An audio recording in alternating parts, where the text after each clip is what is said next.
Moi, je suis convaincue qu'on peut faire face à l'addiction si on la comprend. Mais pour la comprendre, il faut comprendre les sources de l'addiction, ainsi que son fonctionnement dans le corps humain et dans le cerveau humain et dans l'esprit humain. Et l'explication habituelle à l'addiction, qui est l'explication préférée de la société, ces explications habituelles sont totalement inadéquates. Par exemple, la compréhension, la conception juridique du monde occidental, avec très très peu d'exceptions, c'est que l'addiction, c'est un choix que font les gens, juste un mauvais choix, parce que ces personnes sont moralement mauvaises ou qu'elles n'ont pas de volonté ou qu'elles sont stupides. Et si les gens font de mauvais choix, alors il faut les punir, selon cette vision-là. Et donc, le monde occidental, en particulier aux États-Unis, mais c'est aussi le cas au Canada et dans d'autres endroits du monde occidental, les prisons sont remplies de personnes qui sont là à cause de comportements addictifs, en partant du présupposé que ces personnes ont fait un choix. Alors, je peux vous dire que je n'ai jamais rencontré personne qui choisit d'être accro. Personne ne se réveille le matin en se disant, moi, mon ambition, c'est de devenir accro. Donc, c'est un non-sens total, le fait qu'on punisse des millions de gens pour cette raison.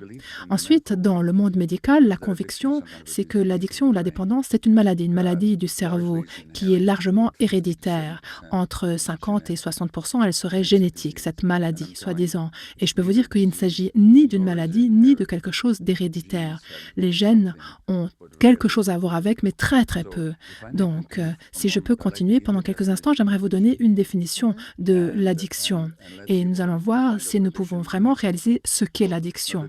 Alors, dans le modèle de la maladie, le modèle de la maladie est plus humain que le modèle du choix, parce que quelqu'un qui a une maladie, on ne va pas le punir pour cela. Si quelqu'un a une maladie, peut-être qu'on peut s'attendre à ce que cette personne ait une rechute. Et si quelqu'un a une maladie, alors on va lui donner un traitement, une prise en charge avec compassion, idéalement.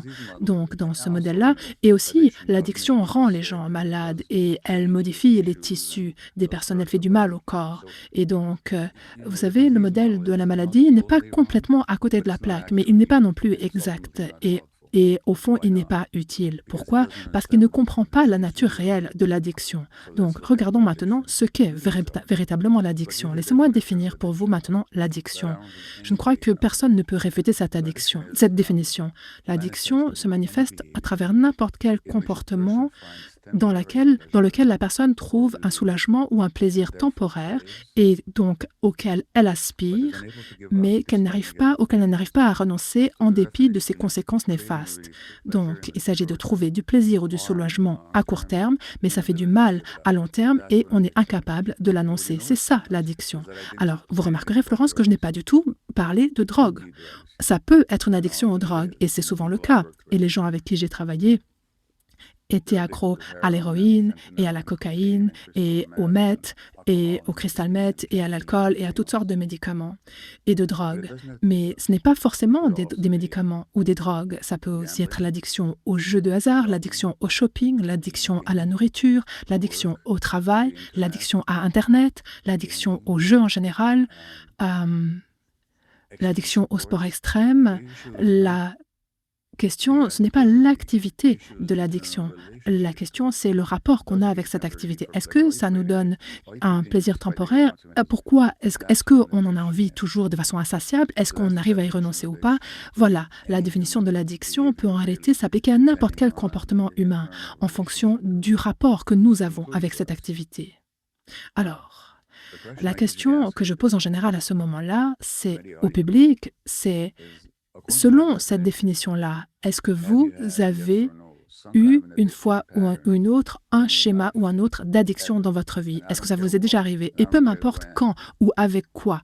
Je veux simplement savoir, conformément à cette définition, est-ce que vous avez déjà eu un schéma d'addiction? Alors, Florence, je ne sais pas si vous êtes d'accord d'être ma partenaire d'expérimentation ici, mais que répondriez-vous à cette question? Oui Oui, ou non? oui, bien sûr. Et vous pouvez vérifier dans le chat, tout le monde est en train de dire oui, oui, oui, yes, yes, yes. Donc, c'est oui, évidemment. D'accord, donc maintenant, voici ma question. Je vais vous demander à quoi vous étiez accro ou pendant combien de temps ou à quel moment. Non, je ne vais pas vous demander ça. Par contre, je vais vous demander qu'est-ce que ça vous a apporté? Qu'est-ce que ça vous a apporté? Qu'est-ce qui était bon dans cette addiction pour vous, à court terme? Alors, ça m'a donné un sentiment de me sentir mieux, ça m'a permis de me détendre, Mais d'atterrir. vous étiez soulagé Oui, par rapport à quoi? heu, je me suis sentie mieux par rapport au stress ou par rapport au fait que j'avais l'impression que j'avais trop de choses à faire, trop de choses à penser. Oui, ça m'aide vraiment à calmer ma façon de penser. D'accord, donc c'est ça que ça vous apporte. Et alors, les gens, quand je demande ça aux gens, ils disent: «Ça me soulage du stress, ça me donne le sentiment d'être plus puissant, d'être plus en lien, ça m'amène plus de sérénité, ça anesthésie ma douleur». Voilà ce que me disent les gens. Alors la question, c'est: est-ce que ça, c'est bien ou c'est pas bien? Est-ce que c'est bien d'être soulagé de sa douleur, d'être soulagé du stress? Est-ce que c'est positif? En fait, ce qu'on dit là, c'est qu'on est dans un inconfort avec soi-même et quel que soit le schéma d'addiction, il sert à alléger cela. Est-ce que c'est positif ou négatif en soi? Bah, c'est une bonne chose. C'est positif. Alors, autrement dit, quel genre de maladie nous apporte quelque chose de positif? D'accord? Autrement dit, l'addiction n'est pas notre problème principal. C'est un problème, oui, par définition, c'est pour cela qu'on en parle, mais ce n'est pas le problème principal. Le problème primordial et principal, c'est l'inconfort que l'on a avec soi-même. Le problème principal, c'est la douleur émotionnelle. Le problème principal, c'est le stress que nous nous générons pour nous-mêmes quand nous ne savons pas que faire de ce problème-là. Le problème, c'est le fait qu'on est déconnecté des autres. Le problème principal, c'est la perte du contrôle. C'est-à-dire que l'addiction est un problème secondaire. En fait, l'addiction arrive comme une tentative de résoudre un problème. Alors, si je demande à n'importe qui, y compris vous, alors comment ça se fait que vous devenez si stressé? Et pourquoi est-ce que vous faites tellement de choses qui vous stressent? Et pourquoi est-ce que votre esprit, votre mental doit toujours être obsédé par le travail et toujours en train de fonctionner? La réponse à cela, c'est qu'il s'est passé quelque chose dans votre vie. Et cette chose, c'est un trauma. Autrement dit, ce que je suis là en train de dire, c'est que l'addiction est dans tous les cas une tentative de résoudre un problème lié à un traumatisme. L'addiction crée davantage de problèmes. En fait, elle crée même davantage de traumatismes.